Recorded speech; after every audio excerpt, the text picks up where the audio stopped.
Dom2K put up this video. We did not want to see these players on these teams. It's a light video, you know what I'm saying? Let's look at the Dwayne Wade to the Cavaliers type shit signings. Let's get it popping. Back of the rim. Way downtown. Oh, what a shot! Magic and Dominique Wilkins. Oh man, we did not want to see that. The goal in this video is to go through some players from our era that ended up in some jerseys they did not belong in. We all know the Shawn Kemp Magic photos, Ewing on the Supersonics, those nuggets of tape. Who is this for y'all, bro? Who is this for y'all? Off the top of my head, Shaq on the Celtics, Rondo on the Mavs. That was such a get him out of this jersey, please. This shit is so ugly. I'm not gonna lie. LeBron James in a Laker jersey. When I really first saw LeBron James in a Laker jersey, was like, yo, what the fuck is this? This shit, ew. But era that are buried in history, but I want to talk about players that we grew up with that wound up on teams we currently cringe at. No particular order in this, just vibes. Starting with Tony Parker. Him on the Hornets is the second worst thing I've ever laid eyes on, right behind the Mortal Kombat movie. This man played for the Spurs from 2002 to 2018, won championships, made all-star teams, was routinely one of the best point guards in the league, and was overall just synonymous with Spurs basketball. Yeah, to the Hornets was kind of weird, no matter what was going on in life, you would look up and see Tim, Tony, and Manu in black and white. So not only does he change to these extra vibrant colors, it's the Charlotte Hornets of all places. Yuck. The worst part is, it's not even like this was so he could contend or add another championship. It just happened and he retired. You go on his basketball reference page and it's just a long repeating list until 2019, then boom, he's gone. Disgusting. Speaking of players that were supposed to stay in one jersey, can we talk about Paul Pierce on the Clippers real quick? Outside of his ESPN career, this Washington is the most responsible for ruining his legacy. In reality, I could have gone a lot of directions with this, because even though he was never supposed to leave the Celtics, he wore many different jerseys. You know, yeah. Literally anything aside from that Celtics one was like, what the fuck is... Even Brooklyn was, What makes the Clippers arc so bad, though, is that A, it was the Clippers. No further explanation needed. He was one of the many past their prime guys they had in an attempt to stack the deck for one more run at a title, and as usual, it did not work out. Yeah, he was just totally and utterly washed by this point. I think he also just played for them at a time when their jerseys were as bad as they'd been since the early days.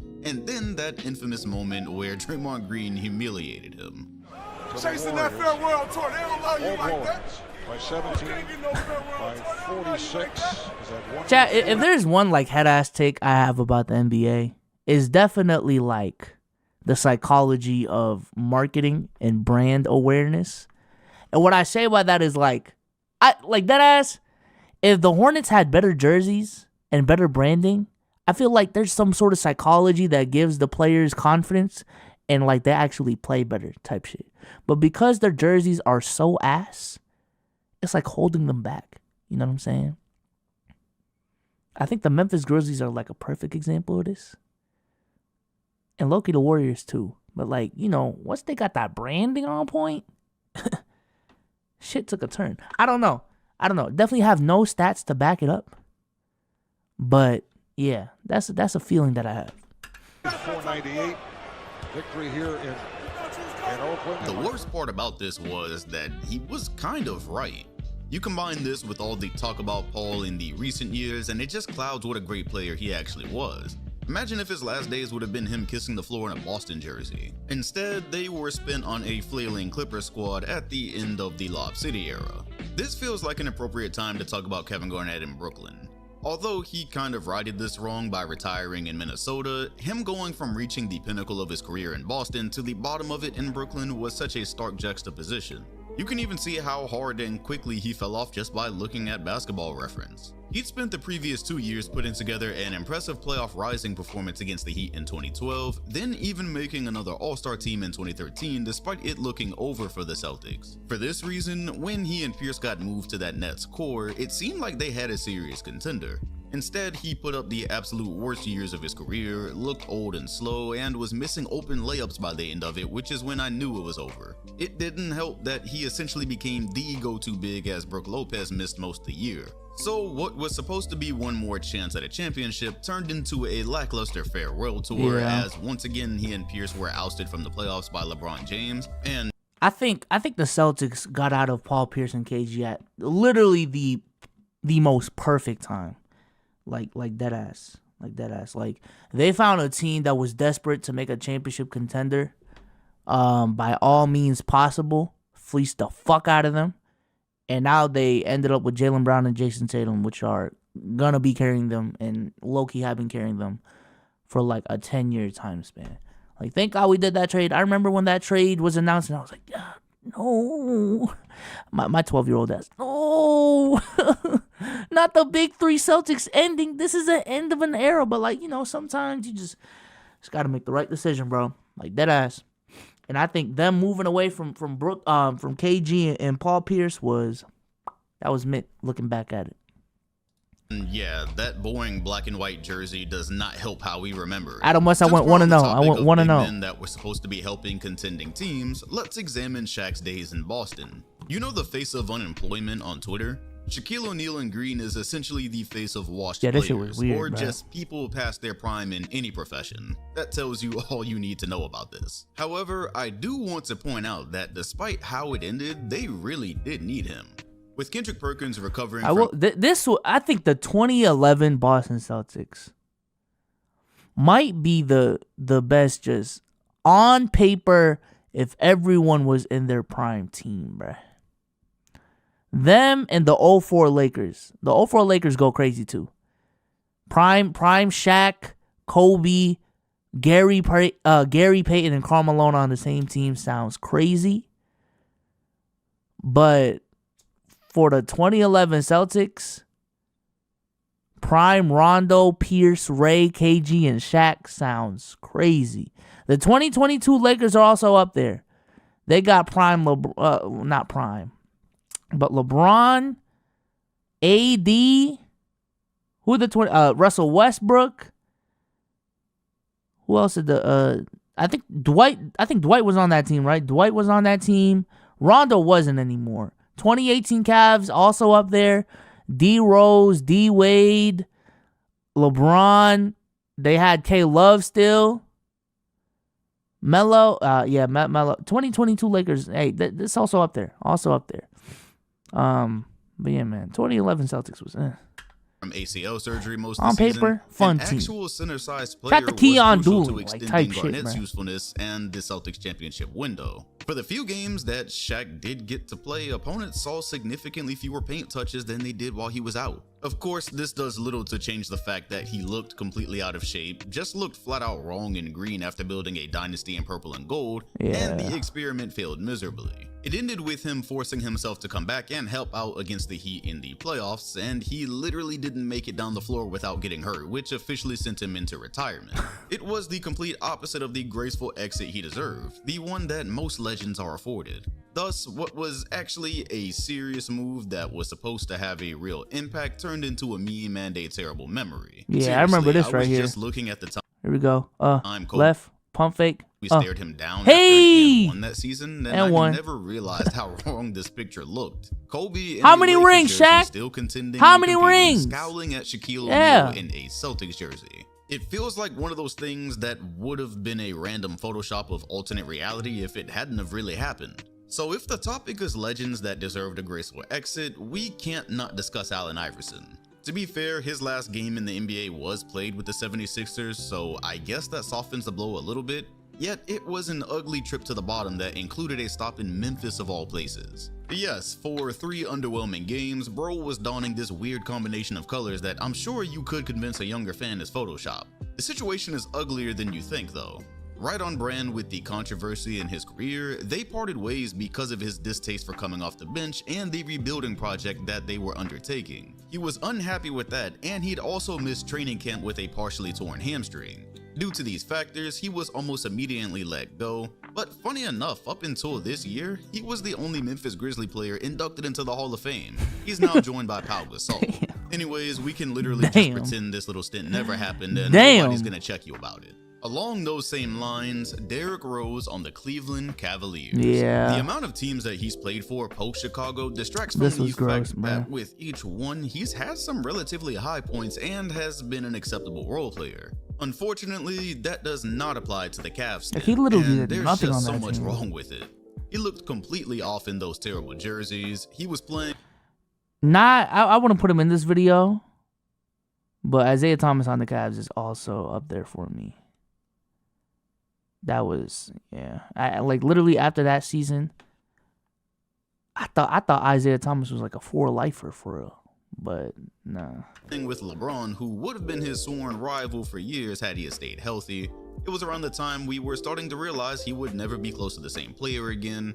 He was also a part of that god-awful experiment of older players that made the Cavs look stacked on paper. Of course, to cap it all off, this era would end with a fairly nasty-looking ankle injury, and it started to appear as if he might just retire rather than keep dealing with these challenges. After just 16 games played, he would end up traded to the Utah Jazz, who we are especially grateful that he didn't suit up for. Right over to the other guard position on that same team, good lord, Dwayne Wade. You know, I was okay with seeing him in a Bulls jersey. It was his hometown. I and it was wasn't. still red. I'm not gonna lie. There's certain players in history where like they've done so much in one organization that literally any other franchise is like, what the fuck?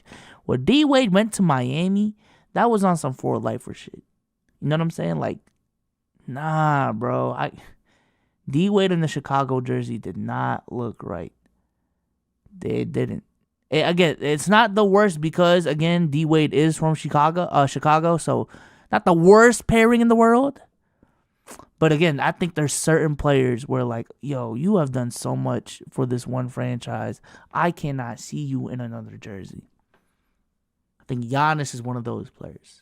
I think Jokic is one of those players. And white, which looked pretty familiar. Curry as well. And that team, Curry is like, if Curry went to Charlotte and I know he's from North Carolina, I'm like, I see it, but it's like, nah, Curry in a Hornets jersey, nah, bruh, can't do it. actually showed potential when healthy down the stretch. Being on the Cavs in this particular era was just not okay. It felt like some weird bending of space-time. After he and LeBron accomplished all these great feats in Miami, here they were back where LeBron departed from, as Wade is nowhere near the same player. The season's going terribly, the jerseys still suck, this duo's memory is being tarnished. All that just for him to get sent back to Miami mid-season, where truthfully he should have never left. To this day, I just stubbornly consider him a Heat lifer. My childhood shooting guards I grew up with going out sad. I had options to choose from when it came to T-Mac, but I chose the Hawks for specific reasons. I have a great memory of watching his first game with the Knicks and thinking he was all the way back, plus the uniform looked fitting on him. Same with the Pistons. A terrible time for sure, but Probably T-Mac on the Hornets. That would have looked nice, bro. Oh shit, did I mute? Damn, I bet OG. Is it M? do everything in his power to bring Detroit a championship, although we knew that was impossible. And you can still find a decent highlight here and there of him in a jersey that seemed familiar. Tracy McGrady in a Hawks uniform is forgotten to the same level as Parker on the Hornets. It looked disgraceful, it was disgraceful, and I believe that was the stint that let us all know he was past the point of no return. Can you believe he was only 32 years old at this time, by the way? Damn. Injuries just totally ate him alive. He accepted his fate though. Just 2 seasons after he still apparently believed he could be 32. The catalyst behind a title, he took a role at the very end of the Spurs bench in a desperate attempt. Yeah, considering what T-Mac was athletically in his prime, you know his injuries are so serious when he's looking like that at 32. Like 32 is nuts. I think with modern medicine, I don't even know if it's modern medicine or we was dead ass just in an era where motherfuckers just aged sooner than they should have. But now we're seeing a lot of superstars be really, really effective players at 32, 33. Like Curry, KD, and Harden are the top 3 examples off the top of my head of like really productive superstar level players at that time. Like seeing motherfuckers like that was not common. Seeing Kobe do what he was doing at 33 was like some, oh shit, this is some crazy longevity shit not too long ago. Same thing with Tim Duncan. But now with Steph Curry, KD, and Harden, we're not really having these conversations about longevity and like what they're doing at their age. And maybe it's a combination of what I just said and LeBron also spoiling us and being that new standard of longevity. But I think it really, honestly, it might just be LeBron deadass, because what we've been seeing from LeBron at 36, 37, 38, it's like, nah, this is crazy. So then when we go back to Curry and KD and like say, hey, they're going crazy at age 34, it's like, okay, we've seen this before with LeBron though. But attempt at a ring. I was okay with it though. He finally got to play with Tim Duncan, the team was great, and I felt okay with him just riding that wave. Him whoring the last of his knees out for the Hawks, we just didn't want to see that. Speaking of a star shooting guard taking his final steps on a bad team, Brandon Roy on the Wolves. The crazy thing is, I fully remember him playing more than 5 games there, but apparently that's all there was. This one is tragically sad. He'd actually retired before the 2012 season after several knee surgeries in his short career, but later said that decision was never meant to be final. He gave it one more go with the Wolves, signing a 2-year $10 million contract, but had to stop for arthroscopic surgery on his right knee almost immediately. Him playing there was literally his last breath in basketball, as he was released and never seen in the league again. It might have just been better to stay gone in 2012 instead of giving us these images. Real quick, doesn't it feel like Dwight Howard played more than 9 games in Washington? All these teams he's played for, and outside of Philly, this feels the absolute weirdest. His stint there was so short because of a gluteal injury.